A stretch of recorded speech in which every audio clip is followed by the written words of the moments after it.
Hello, it's the beginner crafter. Welcome back to my channel and welcome to another crochet and crafts tube video. And I have a few crafts to show you. Also crochet, and maybe let's start with that. I finished the reindeer. This is what it looks like in the ball. As you can see, it barely fits the ball. So if you're making it, then I would suggest, if you want to, if you want it to fit like really well, to use a smaller hook, because I used the hook that was included in the box. So that was 3.25 millimeters. And I crochet quite tightly. So I think the recommended hook for it was 2.5 millimeter. So I guess anything in between will work, because with 3.25 it still fits, but just barely.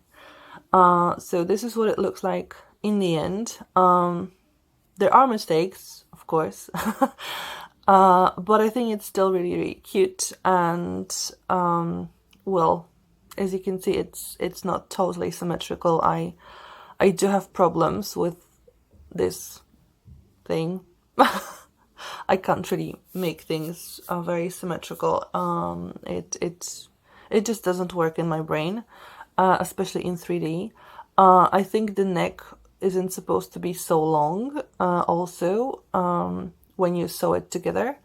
But it's still cute. I mean, come on. It's still cute. I didn't make it early enough to actually hang this as an ornament on a Christmas tree, but I know, maybe next year, or maybe when I have a new flat and I actually can fit a normal sized Christmas tree, this would work. And I'll just put all the Christmas things that I've made in between. So this is what it looks like in the ball, and it's great. So this box, the Christmas book, was very, really nice, from Crochet Society. Okay, other things that I've worked on were the Craftpod things. So I finished the summer 2020 pouch. It looks okay. I mean, yes, some corners could be worked a little better, especially here around the zipper. This is my sewing skills, unfortunately. Although I quite like the fact that the zipper hides in here, so there's a bigger chance that when I open it, I won't lose it or break it later on. My whole hand fits into the pouch, so that's good. And I think it will be pretty useful. I probably will keep all my markers in there, because I keep moving them here and there. I use them to mark cross-stitching patterns, what stitches I've done. So it's nice to have them near me, and I need a few colors just because sometimes I work on a few hundred stitches a day, and I just need to be able to also count how many hundreds I've done. Was it 200, 300 or something? So this will be pretty handy. And I was afraid, when I showed it to you last time, I was afraid that all my mistakes would, you know, make things a bit worse. But apart from this, that the zipper doesn't like really go to the end, I guess, although I can make it go a bit further. That's like the only thing that's maybe a bit problematic. Other than that, it's really, really fine. You don't see all the mistakes in here anymore, because they are just covered and they don't like make you not be able to use the pouch. So a really nice project to work on. who knows, maybe I'll make more in the future using the same pattern, just different fabric, for example. So nice thing to do. I also finished one project from autumn of 2020, and this is a badger. And again, symmetry totally doesn't work. The face is crooked. Also, the mistake that I did was I cut the white and black parts of the head wrong. So what was supposed to be white I did on black fabric, and what was supposed to be black I did on white fabric, and so the colors are different in the pattern, and that's why maybe those ears pop up a bit more than they would normally, and also the eyes are not where they would be on a real badger. But other than that, it's just my sewing again that made it look not well enough. But I think it's still cute. I really like this embroidery here, the mushrooms, the toadstools, and the whole body of the badger. That's really great. I think this is the strongest part of this piece. It's really well stuffed, which I almost never am able to do. I usually don't use a lot of stuffing. Somehow I always feel like it is enough already. But this time I pushed and pushed and pushed, and it's finally really, really firm and round and really good. I think it could be used as a, for example, pin cushion, because the felt, I think, is soft enough to be able to withstand that. I actually have a needle. Am I doing it the correct way? No. So, yeah, easily it could work. So it can be just a badger to sort of stand somewhere, but also it could be a pin cushion or a needle cushion. So pretty neat. And I also started the second project from autumn 2020, and this is the toadstool embroidery. And so far I did this leg part. It's really delicate. The upper part has some kind of shading in a different color, and in the box it was a different color of DMC, a little more brown, a little darker brown, and this one is very, very light beige, so maybe that's why you don't really see the difference well. But I still have some shading to do in this part, and also of course the head or the hat of the mushroom, and I already did some stars just to finish off the white thread.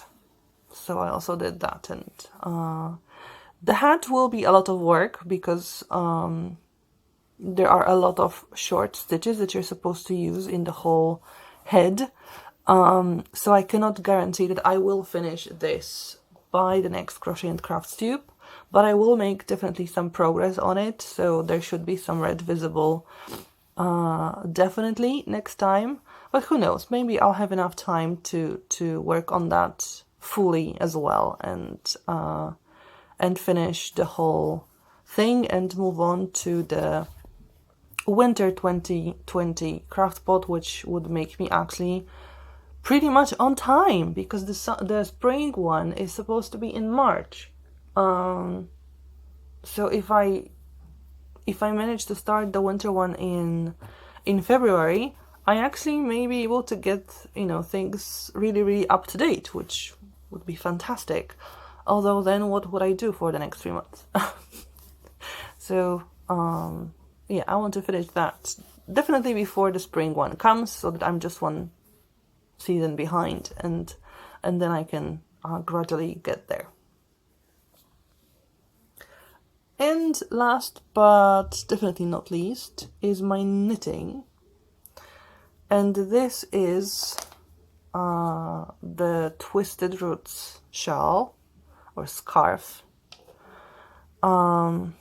It's part of a make-along or MAL hosted by Escapists on Facebook, for example, on their group. I'm pretty sure I'm very, very, very much behind everybody else, because when I see the pictures that some people post, they are usually on a second, third, fifth repeat. I still haven't finished the first repeat of the pattern. The one repeat is 56 rows. I'm on 43, 44 rows. And there are 740 rows. So I'm not even on 10% of the shawl, and with the tempo that I can knit in, yeah, it should be ready before next winter, I think. I've moved on from one planned row per day to 2-3 rows. Yeah, because I have to work. I can't do as much as I used to at the beginning, because at the beginning it was more like 3-4 rows per day.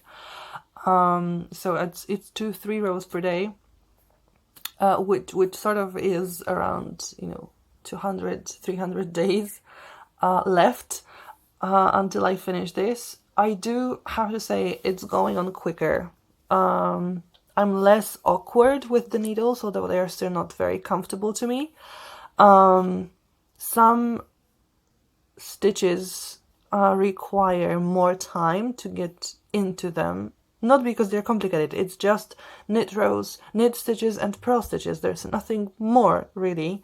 But just sometimes the stitch from the previous row is a little too small, or they sit too close together, and I just can't get into there. And of course the rows with the cables and the row after the cable, they also take a little bit more time, because those stitches are also very, very close together, just because this cable kind of, pushes and pulls everything. So it takes a bit more time then, although I have figured out a way to make them a little looser than they were at the beginning.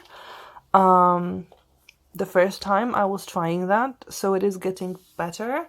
You can already start seeing the pattern of the shawl, and I've managed to learn how to put lifelines, which is really super easy, because I just thread the needle with some yarn with a different color, and then I just pull it through all the stitches here. So that's very, very easy. It is time consuming, but it's pretty easy, and it makes me feel safer. I did have to use the lifeline two times, I think, already.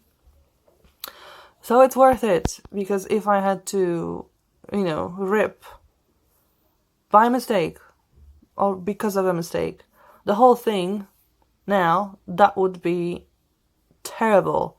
And now I put the lifeline every 5 rows.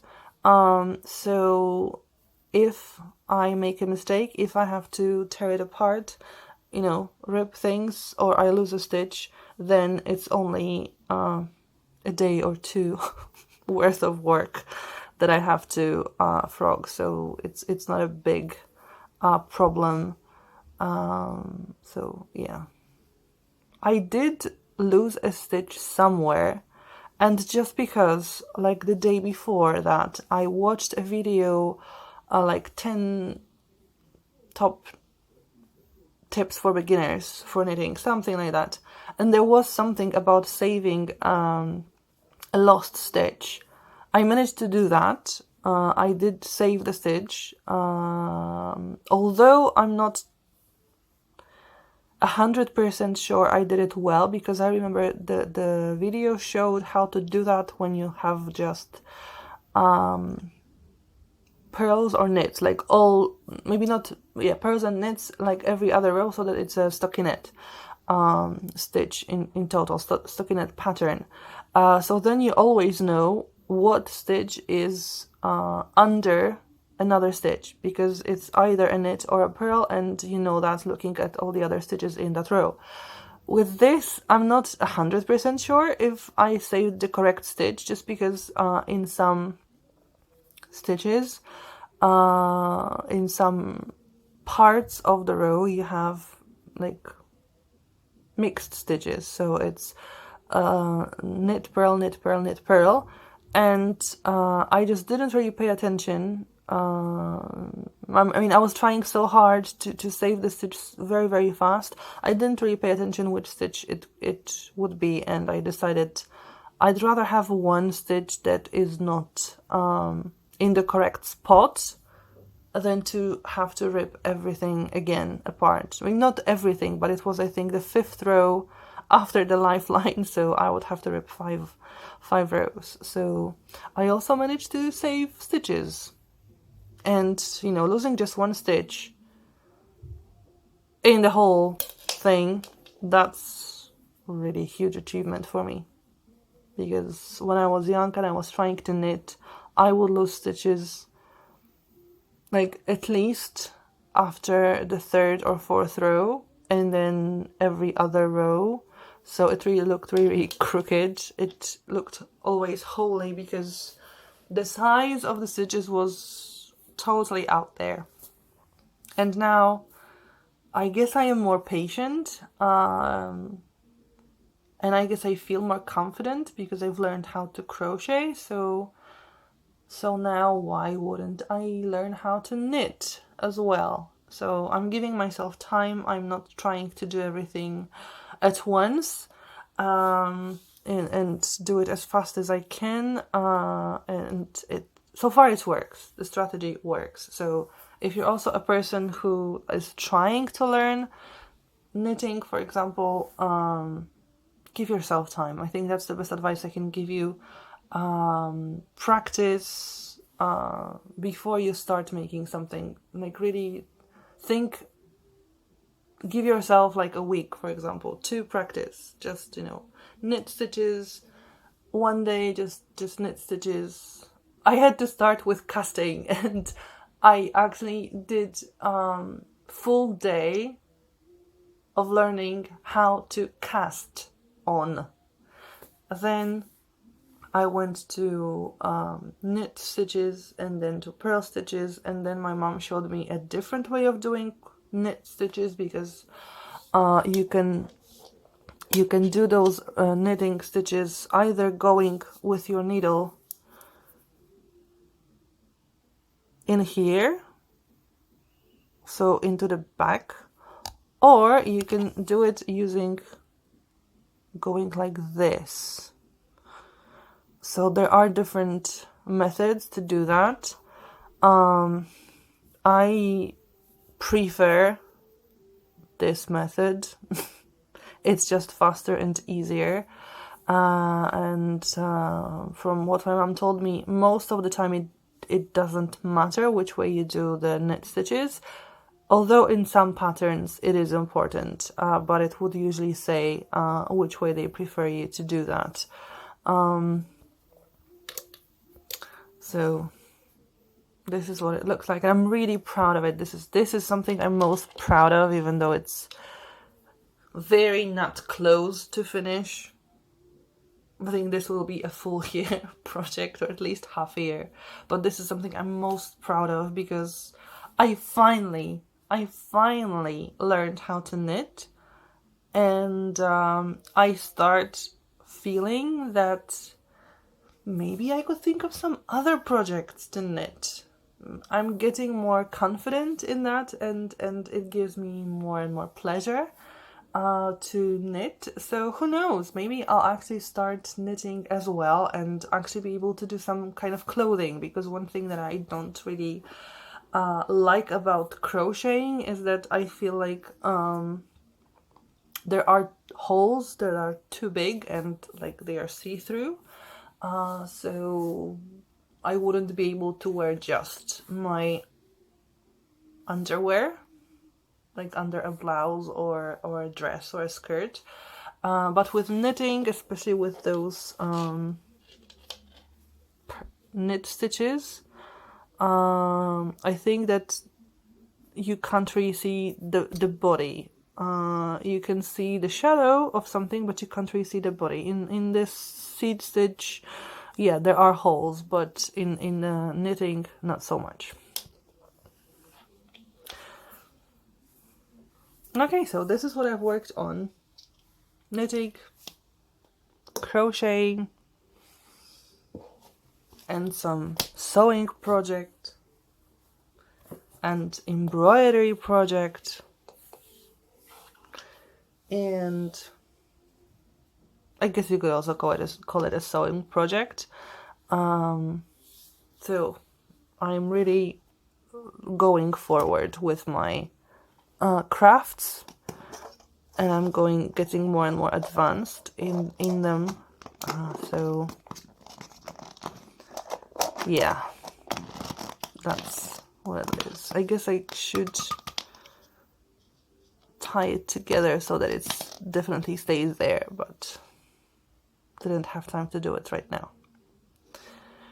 Okay, if you've liked the video, please give it a thumbs up. It's always nice to know that somebody likes my video. If you didn't like it, please tell me why.